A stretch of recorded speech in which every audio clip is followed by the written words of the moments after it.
My daughter-in-law spent an afternoon while I was under anesthesia for a hip replacement clearing out my closet, and she drove 11 of my hand-knit sweaters to a flea market vendor for $40 in cash.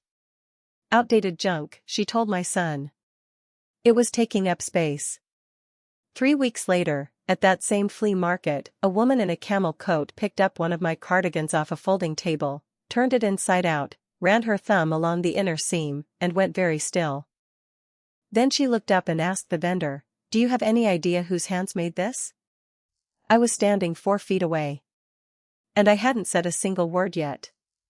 My name is Eleanor Voss. I'm 71, and for almost 20 years, starting back in 1971, I designed hand-knit sweaters for a little shop most people have never heard of and a small circle of people will never forget. I know well the way some people know their own children's faces. I can run my hand across a sweater in the dark and tell you the gauge, the fiber, and usually the decade. I can tell you whether the hands that made it were rushing or whether they loved the person it was for. My hands have slowed down considerably. The arthritis settled into my knuckles about 8 years ago, and some mornings it takes me 20 minutes with a mug of hot water just to make a fist. I still knit. Slower. Fewer rows a day than I used to manage in an hour. But I still knit, because there is a particular kind of quiet in it that nothing else gives me. People look at a woman my age with a knitting basket by her chair and they see a hobby. A pleasant way to pass an evening. Something a little old-fashioned, a little sweet, entirely without consequence. My daughter-in-law looked at 11 of my sweaters folded in a closet bin and saw exactly that. Clutter. Something a little old-fashioned taking up space that could be used for something better. I let her believe it, because I had spent decades letting people believe it. That was my mistake to fix, not hers to be blamed for entirely. But I am getting ahead of myself. Let me start where it actually starts, with a shop on a narrow street that doesn't exist anymore. In 1971, I was 26 years old, recently divorced, and working the counter at a wool shop called Thistle and Fox, 3 blocks off the university, in a college town that had more bookstores than parking spaces. The owner, a formidable woman named Corinne Ashby, let me knit samples on slow afternoons to keep from going out of my mind with boredom. I had a habit, even then, of not following patterns exactly as written.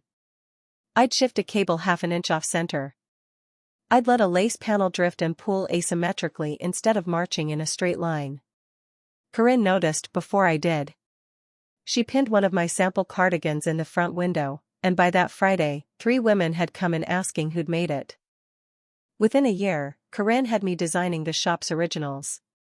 We called the technique, because we needed to call it something, the drift cable. A twisted rope stitch that migrated slowly across the body of a sweater instead of staying in a fixed column, so that no 2 sweaters, even knit from the identical pattern, ever finished with the drift in quite the same place. It became, without either of us planning it, a kind of signature.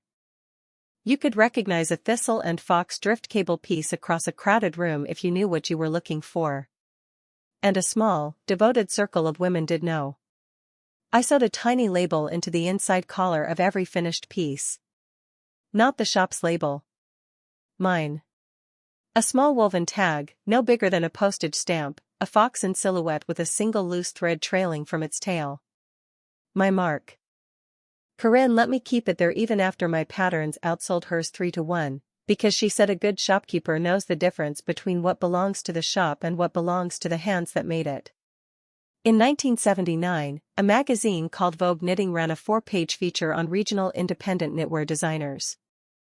Page 3 had a photograph of a woman named Priya Chandrasekaran, at the time a rising theater actress, wearing a cream drift cable cardigan on a rainy sidewalk in New York, laughing at something out of frame.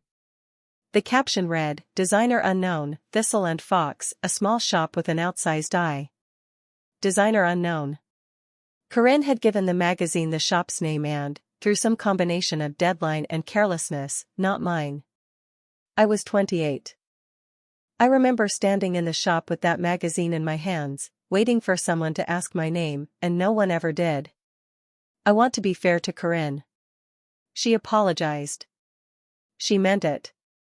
But the moment had already closed, the way moments do, and I made a decision in the weeks after that I am only now, at 71, willing to call a mistake. I decided it didn't matter. I told myself the work was the point, not the credit. I kept designing, kept selling steadily through the 80s, kept sewing my little fox label into every collar because it was mine even if my name never made it onto a page.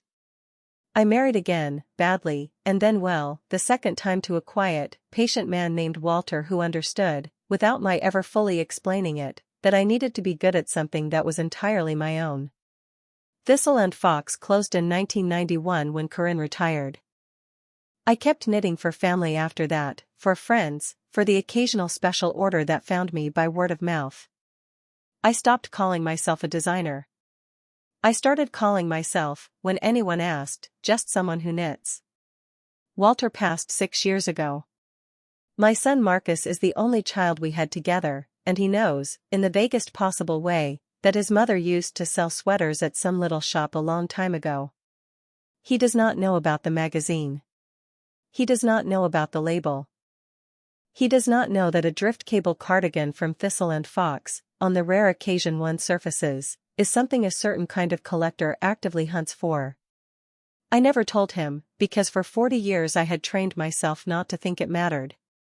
That training was about to be tested in a way I never saw coming. 2 years ago, I sold my house.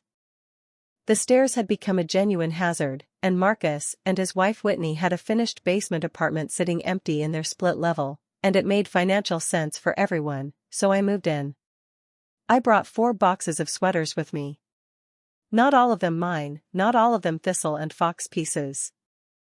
Some were sweaters I'd knit for Walter that I couldn't part with, a few were experiments from my later years, and 11 of them, tucked in a separate labeled bin at the very back of the closet, were originals from the shop years, drift cable pieces with the little fox sewn into every collar, kept because they were, without exaggeration, the best work of my life. I told Whitney, when I moved in, that the bin at the back was not to be touched. I said it lightly, the way you say something you don't expect to actually need to defend. Those old ones are special to me. Leave that bin be. I don't think Whitney was being cruel when she nodded and said of course.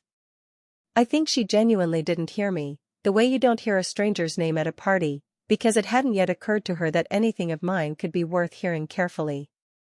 I should tell you about Whitney, because I don't want her to be a cartoon in this story.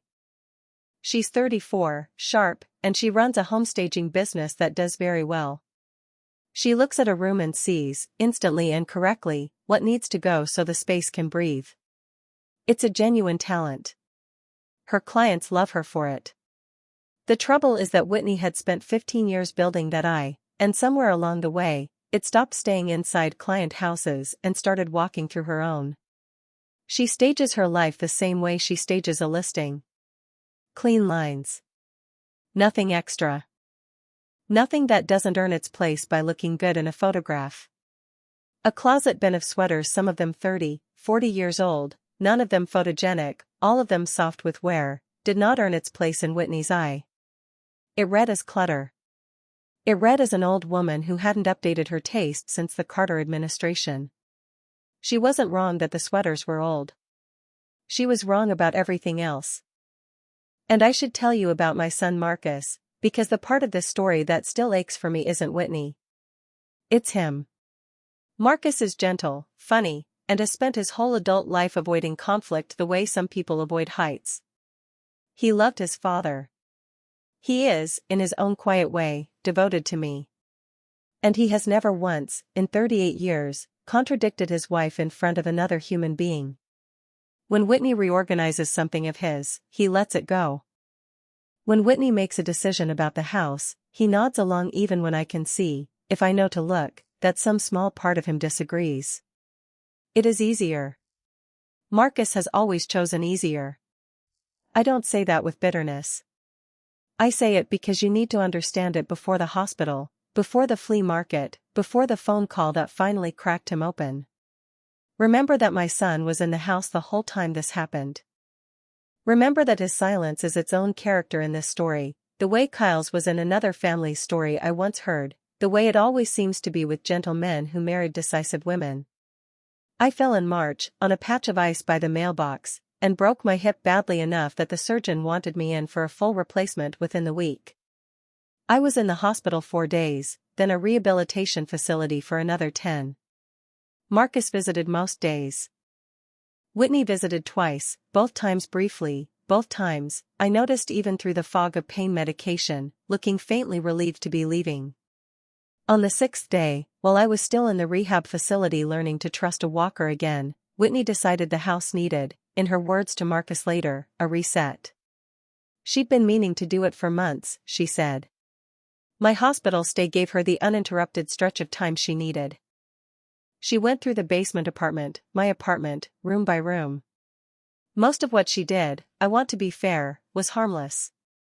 She reorganized my kitchenette. She donated a stack of magazines I genuinely didn't need. Then she got to the closet. She found the bin at the back, the one I'd told her not to touch, and she has since told Marcus, and Marcus has told me, that she simply did not remember the conversation. She saw 11 old sweaters, peeled in places, some with buttons that didn't quite match anymore because I'd replaced them over the decades with whatever I had on hand, and she made her assessment in about 4 seconds. Outdated junk, she said, to no one, in an empty apartment, and put them in a garbage bag. She didn't throw them in the trash, to her credit, or what little credit I'm willing to extend. She drove them to a flea market 40 minutes away, the kind where vendors buy bulk lots of used clothing by the bag for cash, no questions, no sorting. She sold the entire bag, 11 sweaters, 40 years of work, for $40. She told Marcus that evening, cheerfully, over dinner, that she'd finally tackled the basement while I was laid up, and that she'd found a bag of old cardigans that were honestly a fire hazard of moth holes and mismatched buttons, and gotten rid of them, and even made a little cash doing it. Marcus, who was tired, who was worried about me, who did not yet know which bin she meant, said, "Oh, good, thanks for handling that," and went back to his dinner. That is the sentence he cannot forgive himself for. Not because he knew. Because he didn't ask. If you've ever come home from a hospital, weak and grateful just to be back in your own space, and found that a decision was made about your life while you couldn't defend it, then you already know the particular kind of quiet that follows. Stay with me. This is where it turns, and it turns somewhere none of us expected, a folding table at a flea market, in front of a stranger in a camel coat. I came home from rehab on a Tuesday, still on the walker, and it took me 3 full days before I was steady enough to go looking for anything in that closet. When I finally opened the bin at the back and found it full of bath towels instead of sweaters, my stomach dropped in a way I remember from exactly 2 other moments in my life. I asked Whitney, carefully, where the sweaters had gone. She told me, still cheerful, still entirely unaware she'd done anything, about the bag, about the $40, about the fire hazard of moth holes. I did not raise my voice. I want to be honest and tell you that some part of me wanted to. But I have spent 71 years learning that raising your voice mostly just gives people a reason to remember you as difficult instead of remembering what was actually done. I asked her which flea market. She told me, a little confused by the specificity of the question, and I said I'd like to go see if I could find them, they had sentimental value, and she said, with what I believe was genuine, if shallow, sympathy, "Oh no, I'm sorry, I really am, I didn't realize." She didn't realize. That's true. That's also not an excuse, and it's important you understand I hold both of those things at once. Marcus drove me the following Saturday. Partly out of guilt, I think, though he still didn't know the full shape of what had been lost. To him it was still sentimental sweaters, the kind of thing his son drives his mother 40 minutes for because it's the decent thing to do, not because he understood the stakes.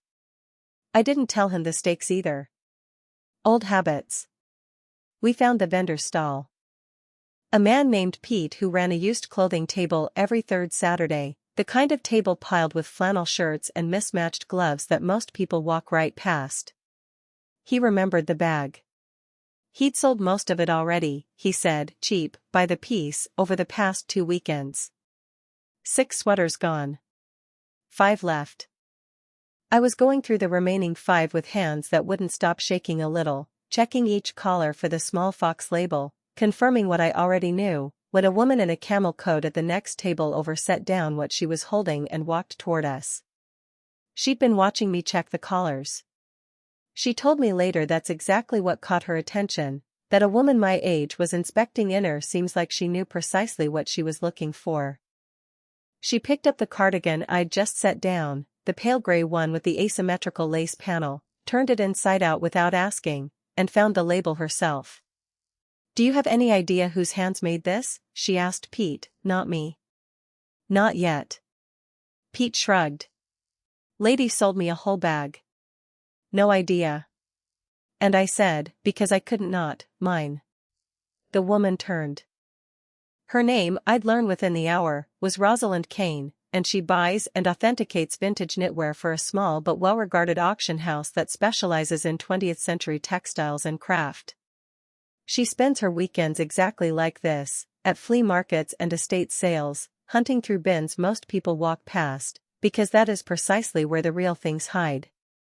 She held the cardigan up between us. "This is a drift cable," she said. "Thistle and fox. I've seen 4 of these in 15 years. There's a whole small world of collectors who've been trying to identify the actual designer for decades, because the shop only ever credited itself. Half of us assumed she'd died without anyone knowing her name." I said, "I'm not dead. I'm just quiet."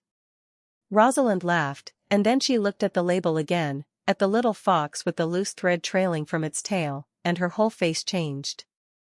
"You're the fox," she said. "You're the label. There's an entire message board devoted to trying to figure out who the fox is. If you have ever had a stranger recognize, in 30 seconds, something your own family walked past for years, comment below and tell me. Because that is exactly what happened to me on a folding table between a box of mismatched gloves and a rack of flannel shirts, and I am not ashamed to tell you I had to sit down on Pete's cooler for a minute. Here is what I learned in the next 20 minutes, standing at that flea market with my son wandering the next row over, oblivious, buying kettle corn. The drift cable technique I'd half invented at 26 on a slow afternoon had, over the decades, become a small but genuine object of fascination in the world of vintage hand knitwear collecting. A handful of surviving thistle and fox pieces had sold at specialty auctions over the years, quietly, to collectors who knew exactly what they were buying, for sums that made my breath catch when Rosalind said them out loud. $1,200. $1,900 for one in exceptional condition with provenance. Provenance. That word did something to me. All those years I'd told myself the credit didn't matter, and here was a room full of strangers I'd never met who had spent decades trying to find out who I was. Rosalind bought all 5 remaining sweaters from Pete on the spot, at a price that made his eyebrows go up, and then she turned to me and said the thing that changed everything. "I don't want to just buy these and disappear," she said. "I've been trying to track down the thistle and fox designer for my own research for 6 years. If you're willing, I'd like to make you an offer.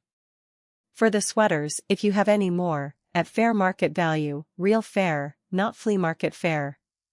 And beyond that, I know at least 2 textile archives and 1 heritage knitwear brand that would want to talk to you directly about licensing the drift cable and crediting you properly, finally, on the record." She handed me her card. "Take some time. But please don't disappear on me the way the shop let you disappear the first time. I want you to sit with that phrase for a second, because I certainly have. The shop let me disappear. I hadn't disappeared.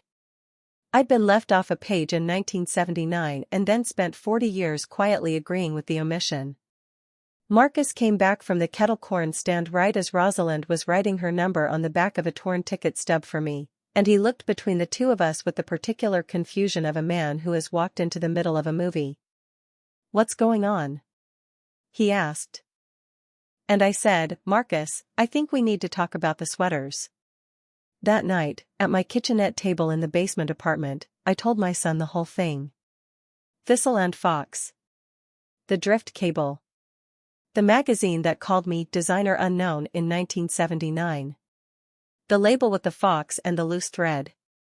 40 years of quietly deciding it didn't matter.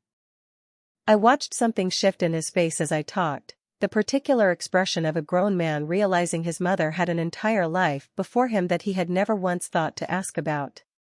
"Mom," he said, when I finished, "Whitney sold that for $40. She did." I told her thanks for handling it. "I didn't even ask what was in the bag." "You didn't," I agreed. I wasn't trying to wound him. I was just done, for once in my life, softening a true thing to make it easier to hear. He put his face in his hands for a long moment. When he looked up, his eyes were wet, and he said, "What do you want to do?" It was the first time in longer than I could remember that my son had asked me what I wanted instead of what would keep the peace. I want to pause here and tell you what I decided not to do, because I think it matters. I did not want to humiliate Whitney. I did not want a screaming match at the dinner table, and I did not want this to become the thing our family whispered about for the next decade. That's not who I am, and honestly, it wouldn't have gotten me anything I actually needed. What I wanted was simpler and, I think, harder. I wanted my family, both of them, to understand exactly what had been sitting in that closet bin, and I wanted it understood clearly enough that it could never again be mistaken for clutter. So over the following month, while my hip healed and I learned to walk without the cane, I did 3 things. First, I went to see Rosalind properly, at her office, with a shoebox of old photographs and receipts and one surviving copy of that 1979 Vogue knitting feature that I had, it turned out, kept in a drawer for 45 years without ever once showing anyone. She authenticated everything within an afternoon. The Fox label. My handwriting on old order forms Corinne had, remarkably, kept and eventually donated to a regional textile archive years before her death. It was, Rosalind said, about as clean a provenance trail as she'd ever seen for an unknown designer. Second, I signed an agreement, modest but real, with the heritage knitwear brand Rosalind had mentioned. They wanted to reissue the drift cable, properly credited this time, with my name and the Fox mark on every label, and they wanted to pay me a design consulting fee to oversee it. It would not make me wealthy. It would, for the first time in 46 years, put my name on the thing I'd made. Third, and this took the longest, I asked my granddaughter Nora, who is 10 and had been quietly furious on my behalf since the day she overheard the whole story, whether she still had the video. I should explain. Nora had been in the house the day Whitney cleared out the closet, homesick from school, half watching from the hallway, and being 10 and endlessly curious, she'd filmed about 30 seconds of her mother sorting through the bin on her tablet, mostly, she told me later, because she thought the Fox label was pretty and wanted to show me when I got home. She never got the chance. She forgot about the clip entirely until I asked. It wasn't evidence of any wrongdoing exactly. Whitney hadn't done anything illegal, hadn't even really done anything unkind on purpose. But it was 30 seconds of my sweaters, my life's work, being sorted like rags into a garbage bag while a 10-year-old narrated in the background, "Grandma made those, I think," to absolutely no one who was listening. I asked Nora to send it to me. She did, without a single question, the way children do when they trust that you have a good reason. I planned a Sunday dinner. Nothing fancy, nothing staged, which felt like its own small point given the household. Marcus, Whitney, Nora, and me, at the kitchen table upstairs, the one Whitney had styled with a runner and a ceramic bowl of decorative lemons that never got eaten. I brought 2 things to that table. My phone, with Nora's video and Rosalind's signed agreement pulled up. And 1 sweater. The pale gray cardigan with the asymmetrical lace panel, which Rosalind had graciously sold back to me at exactly what she'd paid Pete for it, refusing to take a dime of profit from me specifically, professional courtesy, she'd called it, to the Fox. We ate first. I insisted on that, the way I insist most things now, gently and without room for negotiation. You don't do a hard conversation on an empty stomach, and I wanted everyone settled before I said a word about it. Then I set my phone down on the table, screen up, and I put my hand flat on the folded cardigan beside it. "I'd like to tell you both something about these sweaters," I said, "and I'd like you to actually hear it this time." Whitney's face did the thing faces do when they sense a correction coming and brace for it. Marcus already knew, so he just went quiet and watchful, the way he does. I told the story again, shorter this time, the version built for a kitchen table instead of a folding chair at a flea market. Thistle and Fox. The magazine that erased my name in 1979. 40 years of deciding, wrongly, that it didn't matter enough to defend. Those 11 sweaters in that bin, I said, were the entire surviving record of the best work I ever made. A woman named Rosalind Kane has spent 6 years professionally trying to track down who made them. There is, apparently, a whole small community of collectors who call me, without knowing my name, the Fox.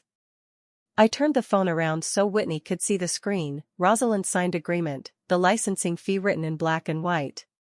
6 of the 11 are already sold, permanently, to strangers, for $40 total. I will never see them again. The other 5 I bought back myself for what they'd have gone for at the flea market table, because Rosalind was kind enough to let me.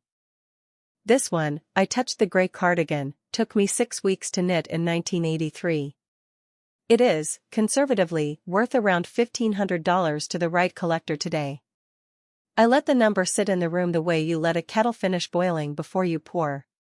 Whitney's face had gone through several colors by then. I didn't know, she said. Eleanor, I promise you, I had no idea. If I'd known. I believe you, I said, and I meant it, gently but without softening the rest. You didn't know, because you never asked. You looked at a bin of old sweaters and you decided, in about 4 seconds, that they were outdated junk, because that's what you've been trained your whole career to do when you look at a room. Decide fast what earns its place. I picked up the phone again and played Nora's 30-second clip.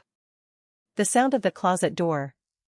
Whitney's voice, breezy, unbothered, saying almost exactly what she'd say to Marcus that night at dinner. And underneath it, so quiet you'd miss it if you weren't listening for your own granddaughter's voice, Nora saying, "Grandma made those, I think," to no one. Nobody at the table said anything for a moment. Nora looked down at her plate, suddenly shy about having been the one holding the camera. I'm not playing that to shame you, I told Whitney. I'm playing it because I want you to hear what was actually in that room. A 10-year-old understood there was something worth pausing for. You didn't, and I think that's worth sitting with, not because you're a bad person, but because you're a person who has never once been taught to look past whether a thing photographs well. Whitney's eyes were wet now too. It's not an excuse, she said slowly, but my mother ran a staging business before me. Growing up, if something didn't look expensive, it was treated like it was worthless. I've never known any other way to look at a room. I'm not saying that to get out of this. I'm saying it because I actually don't think I know how to see it any other way, and that scares me a little, hearing you say it out loud. I want you to notice that sentence, because it's the difference between an explanation and an excuse, and it matters which one you're being handed. Whitney wasn't telling me it was fine. She was telling me why she'd never learned otherwise, and asking, without quite having the words for it, to be taught. That, more than the apology, is what made me soften.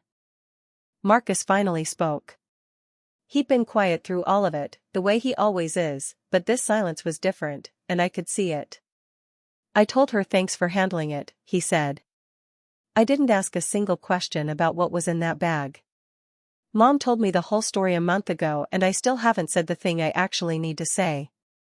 He looked at me. I'm sorry. Not for Whitney. For me. I've spent my whole life letting things go so nobody has to be uncomfortable, and this time it cost you 6 sweaters you can never get back, and I didn't even notice until you had to sit me down and explain what I'd let happen. That was the sentence, more than any dollar figure Rosalind had quoted, that undid me a little at that table.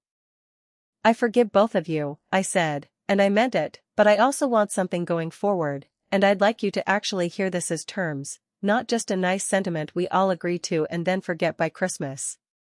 I laid it out plainly, the way I used to lay out a pattern before I started casting on.